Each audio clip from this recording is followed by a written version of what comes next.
हमारे तज्जिया कार वजीर आज़म इमरान खान की कौम से बराह रास्त खिताब को एनालाइज कर रहे हैं।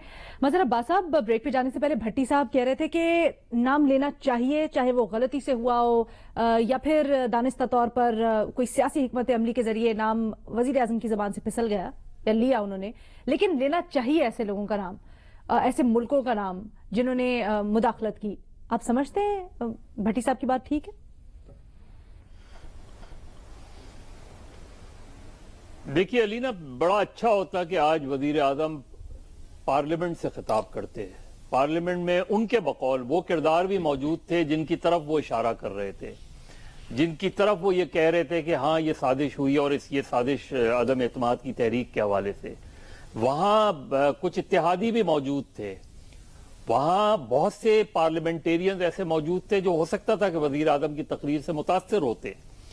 जहां जिस जगह जो फोरम है, और मैं ये इसलिए बात कह रहा हूं कि जब 77 की तहरीक चल रही थी तो अप्रैल 77 में पार्लियामेंट में जाके भुट्टो साहब ने खिताब किया था और कहा था कि एक सफेद हाथी मेरी हुकूमत को डिस्टेबलाइज कर रहा है, उसको खत्म करने के दर पे है। तो बिल्कुल आप अगर नाम लेना चाहते आप नाम लेते, इशारतन कह देते किसी भी तरीके से और बताते कि आपकी गवर्नमेंट को डिस्टेबलाइज। लेकिन थोड़ी सी तसीब अथर की भी कर दूं, ये जो आज नेशनल सिक्योरिटी कमेटी में के इजलास में इंकशाफ हुआ, ये इंकशाफ आज नहीं हुआ। जो लोग नॉन सिविलियंस थे उनको 7 मार्च को ये पता था मेमो का, और वजीर आजम को शायद बाद में पता होता है। बहुत से हमारे क्योंकि सिक्योरिटी के इदारे होते हैं, उनको पता होता है पहले से कि ये जो चीजें हुई हैं, और उसके बाद वो केबल्स जो हैं वो आगे जाते हैं। तो वो तो पता था उनको। सर असल चीज ये है कि आपके नहीं कहा आज इंकशाफ हुआ है, मैंने ये बिल्कुल नहीं कहा कि आज इंकशाफ हुआ है। मैंने सिर्फ ये कहा है कि वो लोग जो ये कहते थे कि ये झूठ है, कि आप वो अब भी इसको कहेंगे कि ये झूठ है। मैंने ये कहा है, मैंने ये नहीं कहा कि आज इंकशाफ हुआ।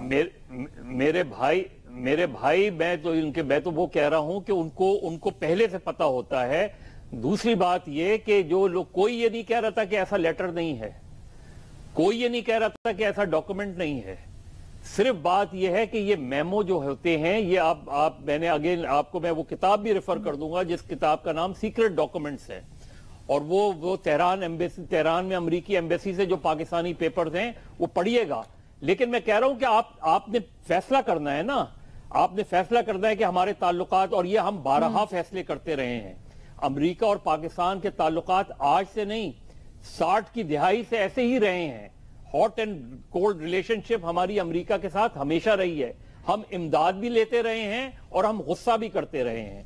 हम उनके खिलाफ आज फैसला कर लेना। ये 2 जंगों की इमरान खान साहब ने बात की, 9/11 की बात की इमरान खान ने। मुझे बताएं, हाँ, इमरान खान साहब ये बताएं यही पॉइंट आज जब वजीर आज़म इमरान खान ने खुल के नाम लिया, इसके कोई रेप्रिकॉशंस हो सकते हैं? देखिए, सिफारती ताल्लुकात तो आपके टेंस होंगे, इसमें तो कोई शक नहीं है, और टेंस होने दें, कोई ऐसा मसला नहीं है। लेकिन आपको पहले अपने ग्राउंड में, जब कोई लड़ाई लड़ने जाता हूं तो मैं तो ये तो देखता हूं ना, एक मिनट भट्टी साहब, 1 मिनट मैं कंप्लीट कर लूं। 9/11 की इमरान खान ने बात की कि उस वक्त मुशर्रफ साहब, उन्होंने कहा कि उस वक्त मैं उस मीटिंग में मौजूद था, तमाम अपोजिशन जमातें मौजूद थी। खान साहब ये बताएं कि उस मीटिंग में उन्होंने क्या कहा था। उन्होंने ये नहीं कहा कि उस मीटिंग, और उसके 1 साल तक, उसके बाद भी 1 साल तक इमरान खान साहब मुशर्रफ साहब के हलीफ रहे। वो अक्टूबर में जब इलेक्शंस हुए हैं उस वक्त भी इमरान खान साहब उस मीटिंग में भी मुशर्रफ की मीटिंग में गए थे, जिसमें 2002 के इलेक्शंस में ये बात हो रही थी कि किसको किस पे हाथ रखा जाए। और जब चौधरी पर हाथ रखा गया तो इमरान खान नाराज हुए। इमरान खान, मैडम जी, ठीक है जी भट्टी साहब, जल्दी से। मैडम शेख, कि नाम लेने में क्या हर्ज है? मिसाल के तौर पे नहीं लेना चाहिए, बहुत अच्छी बात है, लेकिन नाम लेने में क्या हर्ज है? आपको जो बाइडेन ने फोन किया? नहीं किया ना। IMF में आप लेटाया हुआ है ना, उन्होंने लेटाया हुआ है। फैटफ में 27 में से 26 नुकात पूरे करके आप चुपचाप फिर भी फैटफ में हैं। इस मेमो में क्या है? इमरान खान रह जाएंगे, वो जो भी है, जो भी जिस मुल्क का भी जो वो कह रहा है कि इमरान खान रह जाएंगे तो ताल्लुकात अच्छे नहीं होंगे, नताइज अच्छे नहीं होंगे। اور چلے جائیں گے تو فارگیون ہوگا. اور پھر کیا رہ جاتا ہے باقی؟ ہم کس پہ وزیر اعظم کس پہ کھڑے؟ کیوں رکھیں پردے؟ ایک آفیشیل ایکٹ ہے 1923 ٹھیک ہے، کیوں رکھے پردے؟ نام لینے میں کیا قباحت ہے؟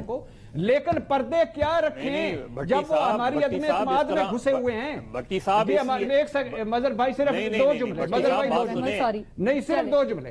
ہمارے عدم اعتماد میں گھسے ہوئے ہیں، وزیر اعظم کی ڈس لائکنگ ہے ان کے ہاں، اور یہ سارا کچھ ہو رہا ہے. پھر سفیر کا پتہ چل گیا، کئی مرتبہ نام آ گئے، سارا کچھ ہو گیا، کھل گئی بات، ادھر سے تردیدیں بھی آ گئیں. بھٹی صاحب یہ عدم اعتماد والی بات تو میں ذرا محمل سے پوچھتی ہوں، کیا رہ جائے گا؟ کیا مسئلہ ہے نام لینے میں؟ کیا مسئلہ ہے جی نام لینے میں؟ میری بات سن لیں، ایک منٹ علینا ایک منٹ. دیکھیے بھٹی صاحب، چیز یہ ہے کہ جب اس طرح کی چیزیں ہوتی ہیں نا، جو کسی بھی ملک کی انٹرنل پالیٹکس جب ہو رہی ہوتی ہے نا، تو ایسا نہیں ہوتا کہ جو ادھر کی ایمبیسیز ہیں، فورن ایمبیسیز ہیں، وہ اپنی رپورٹس نہیں کرتی، چاہے وہ آپ کے یہاں جنرل الیکشنز ہوں، بائی الیکشنز ہوں، لوکل باڈیز الیکشنز ہوں، یہ ساری چیزیں رپورٹ کرتے ہیں وہ اپنی کنٹری کو کہ پاکستان یا XYZ کسی بھی کنٹری کی انٹرنل پالیٹکس کیا ہو رہی ہے، وہ رپورٹ کرتے ہیں باقاعدہ. اور یہ بات بھی میں نے آپ کو بتایا نا کہ 77 میں یہ یہاں کی ایمبیسی نے بھیجا تھا، امریکن ایمبیسی نے اپنی کنٹری کو، دا پارٹی از اوور، ختم ہو گئی ہے. جس کے جواب میں بھٹو صاحب نے کہا تھا the party is not over. آج بھی اگر آپ فیصلہ کریں فورن پالیسی، پھر الزام لگا رہے ہیں کہ عمران خان کا آنا سازش ہے. اب اس کا کیا ثبوت ہے؟ اس کا کوئی ثبوت ہے؟ چلو اس خط کا تو ہم بڑے ثبوت مانگ رہے ہیں، اس کا بھی کوئی ثبوت مانگے. بھٹی صاحب سازش کے تحت ہے، اس کا کوئی ثبوت ہے؟ بھٹی صاحب کمیٹی، اچھا بھٹی صاحب کمیٹی نے یہی فیصلہ کیا ہے نا کہ اس کنٹری کو جواب دیا جائے گا، تو جو طریقہ ہوتا ہے اسی طریقے سے بہیو کریں گے نا.